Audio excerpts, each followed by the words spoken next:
I just want to say, what powerful storytelling. I mean, this is what I do for a living, and when you hear it, this is why I do what I do, because I'm moved by stories like this. Timur, you will stay in my mind. Also, the lady that Goran spoke about.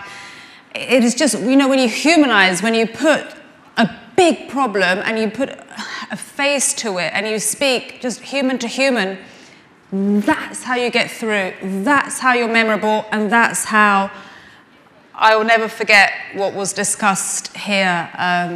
So yeah, what a great session to end on. So this is goodbye from me.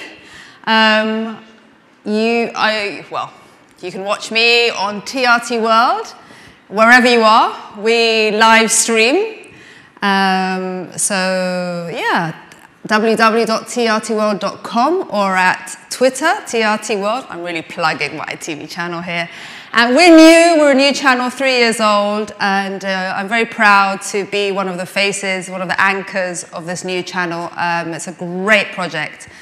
We cover great stories, yeah.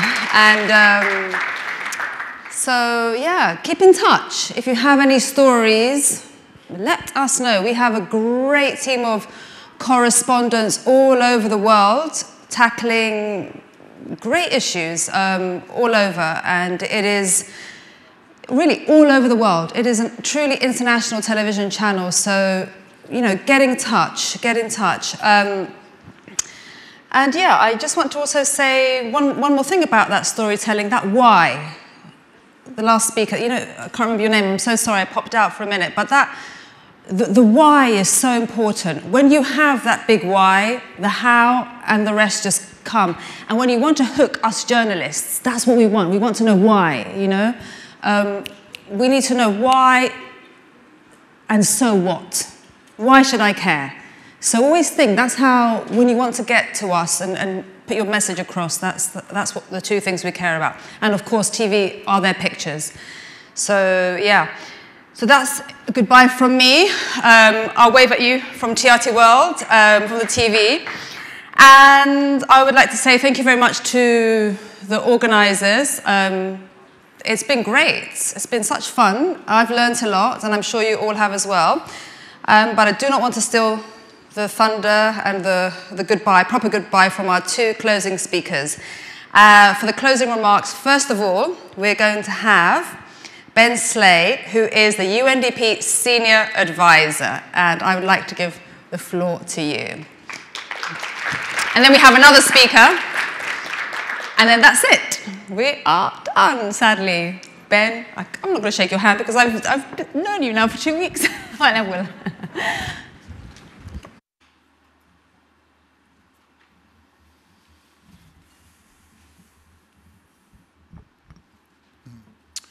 Well, thank you, Maria, and excellencies, colleagues, ladies and gentlemen.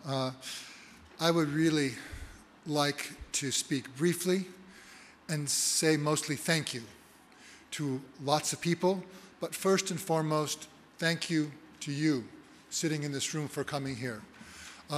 We had almost, yeah, thank you, thank you, thank you, thank you. We had almost 500 people registered for the Istanbul Development Dialogues this year. That's roughly double what we had last year, and last year was much bigger than what we'd had before. And that's you. That's you deciding that it was worth it to come here, to participate in this, to hear what we and our partners would have to say, to see what this forum could bring. So as Cihan Sultanoğlu said in her opening remarks, we are on our way towards becoming the region's development Davos, but if that's the case, it's because you are making it possible. I think that one lesson I take away, and many of us would, I think, agree, is how important, in fact, partnerships really are. We can say that's a slogan, yeah, it's SDG 17 or something, but in fact, every time we would talk about the substance of the SDGs and sustainable development, we would see that it would really only happen through cooperation and integration and partnerships of different people, sectors, institutions. So we saw that, for example, while it might cost $5 to $7 trillion a year in investments to meet the SDGs, we also saw that it might generate $12 trillion of new business for the private sector. That's a potential partnership between the private sector, people with the money, and those who are at risk of being left behind. But we also saw that, in fact, neither the $12 trillion of new business nor the $7 trillion of investments in sustainability won't happen if governments don't play the appropriate role in helping to get the prices right, helping to get governance right, and helping to get innovation right. And there's lots of ways that it's the private sector working with governments, working with civil societies in that respect as well. The various panels and perspectives offered by the partners underscored that we are making progress on SDGs through the partnerships, but that challenges remain. Well, we heard from our government partners, for example, that indeed national development strategies are increasingly taking the SDGs on board, but there are huge challenges with regards to finance, because the government money and the ODA clearly isn't enough. We need more partnerships and interactions with the private sector, who pointed out that it is indeed profitable in many cases to invest in sustainability, but that more progress is needed because for many companies, sustainability is something that's still in the realm of PR and corporate relations and not yet at the heart of their business model. We saw through the power of youth and innovation and Professor Ang's lecture yesterday that traditional development paradigms are increasingly being challenged. But at the same time, new ideas and approaches to development are percolating out of social entrepreneurs from developing countries. And this is really where the future is. But most of all, we saw, and especially today in this last session, that it's about people. It's about people's hopes, aspirations, beliefs. This is what we really need for the hook, for the why, the who cares, the so what, and this is what I certainly will be taking away as one person from this. So let me conclude by saying there are a few people who deserve a special thanks, I would say, for the Istanbul Development Dialogues. First, we would like to very warmly thank our government of Turkey hosts and partners who have made it so comfortable and so possible and so productive for us to work in Istanbul. So our thanks go to Ambassador Turan, who will be speaking in a moment, as well as Ambassador His Excellency Atesh, who helped open the meeting. I would like to thank all of our panelists and our moderators who provided us with so many interesting ideas, such great food for thought. I would like to thank the United Nations volunteers who were generating summaries of all of the sessions and are in this way writing the first draft of the meeting report, for which I am most grateful. I would like to thank the interpreters who did a great job in seamlessly moving back and forth between Russian, English, and Turkish. I would like to especially thank our Master of Ceremonies, Maria Ramos. I will never look at TRT World the same way again, and I will be checking my TV guide to find out when, in fact, you are on, and I can see you continuing to enlighten me about the world in which we live. But I would also like to say especially big thanks to some colleagues from our regional hub that have been absolutely critical in everything that's happened. First, huge thanks to Nicolas Doualier and his communications team, who really were behind all of the wonderful videos and glitz and screens and the really eye-catching attractiveness of this year's dialogues. So I don't know if Nico's here, but I see other members of his team. So really, thank you so much for this.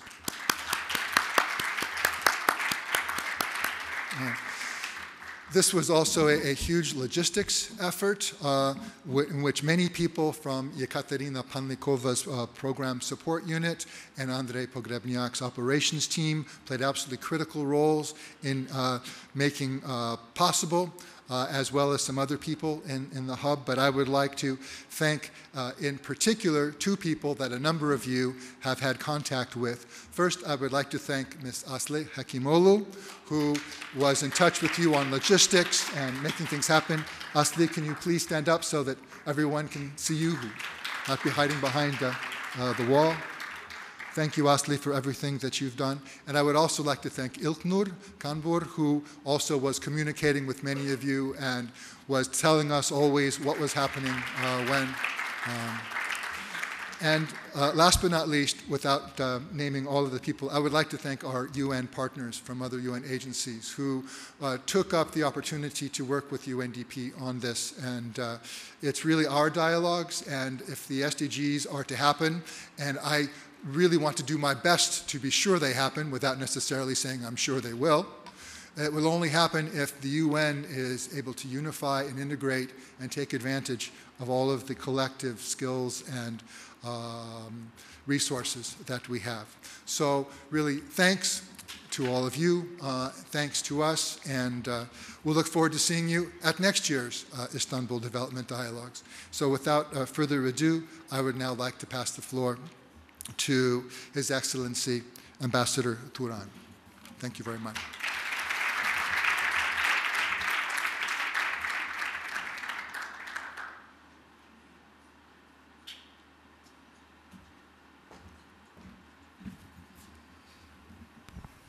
Thank you, Ben, for your kind words, and you saved me a couple of minutes by thanking all the people that who are behind this very inspiring meeting. At least for me, it was a learning experience. I've been working on these issues for a couple of years now at the Ministry of Foreign Affairs of Turkey, a country which is increasingly ambitious in its international development cooperation. I just realized that we have a lot to learn, more each day, and these last 2 days were two of them. I am the last speaker, so I seem to have a kind of a big responsibility to make it short, but also say something meaningful, which is a challenge for me. But to do that, I think I will rely on Maria's advice to talk about why and so what, especially personally for me, because I've listened all of what has been said, also not as a diplomat representing Turkey, but also as a person, a world citizen who is concerned about all of these issues. So right now, if you allow me, I will speak with that hat, the hat of a world citizen, if you will. So I'll just make very brief points. The first one is about urgency. Well, if we look at the state of the world, as we discussed throughout the 2 days, the world seems to be in a state of continuous structural crisis. If we continue the way we live, the way we produce and consume, the world will soon face with existential threats due to climate change, environmental degradation, and depletion of natural resources, especially water. If we cannot find the means to address extreme poverty, increasing income inequalities, and discrimination of vulnerable groups, deep-rooted grievances and unresolved conflicts will continue to breed instability and violence. Technological transformation, which has been talked about a lot during these 2 days, is sometimes perceived positively, but many times, consciously or subconsciously, we also seem to see a kind of a dystopian future. If you watch Black Mirror episodes, you will see some of those dystopian futures. Robots taking over and making us all useless human beings. So if the human being has the potential to dream, and we also dream these dystopian futures as a nightmare, why those nightmares do not happen?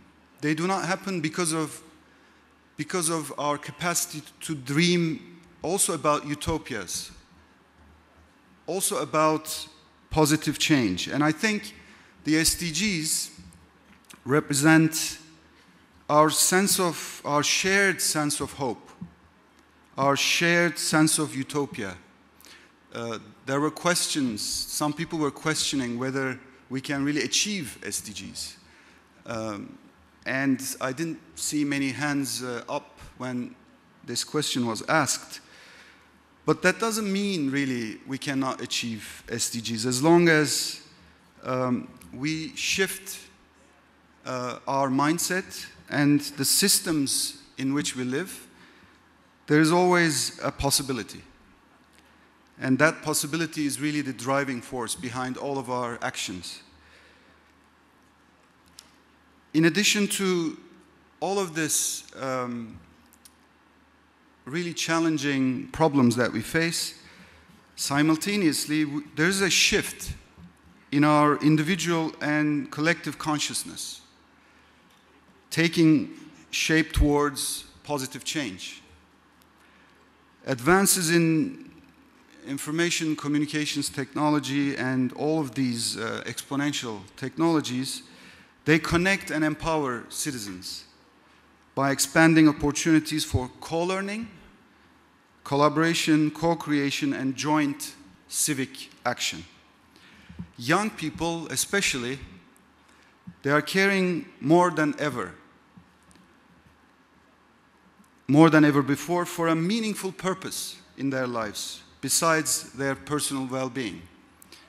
Empowered change makers, innovative entrepreneurs, provide solutions to societal challenges through the power of technology or innovative business models, some of which have been presented here.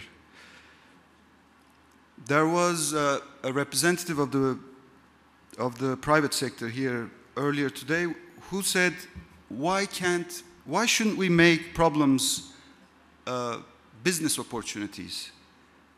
And he gave the example of climate change. And I think that's exactly what's happening simultaneously. Some people are smart enough, hopeful enough to turn problems into opportunities.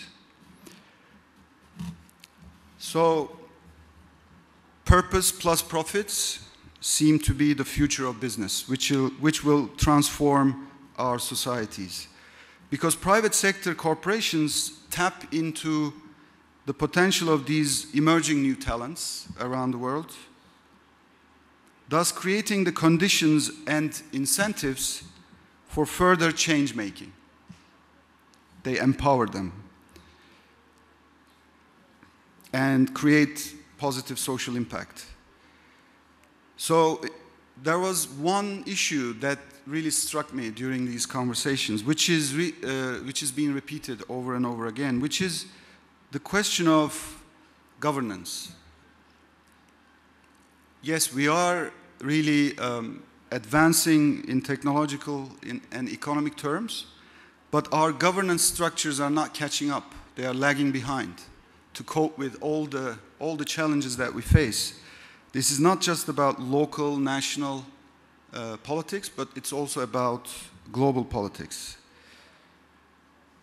And most of the governance structures are plagued by short-term thinking and lack of meaningful participation in decision-making, which was emphasized earlier as well.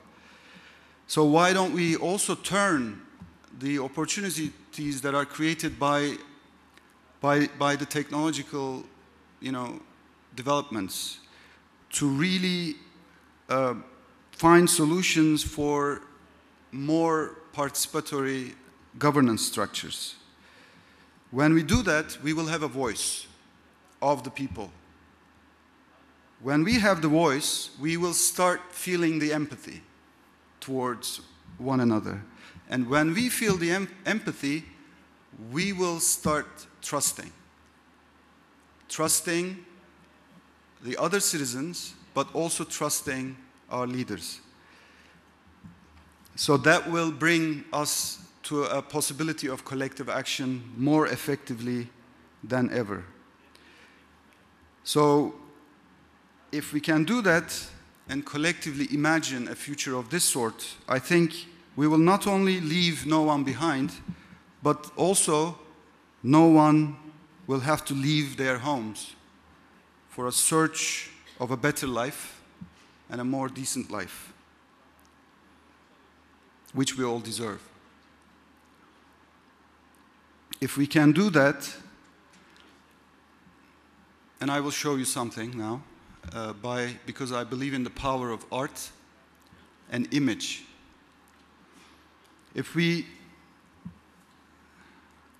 can do that, we can really tap into the potential of the inner child in all of us. Because that inner child has a different nature, which has the power to connect all of us together for collective action. If we can do that, I think SDGs will be just peanuts. Thank you.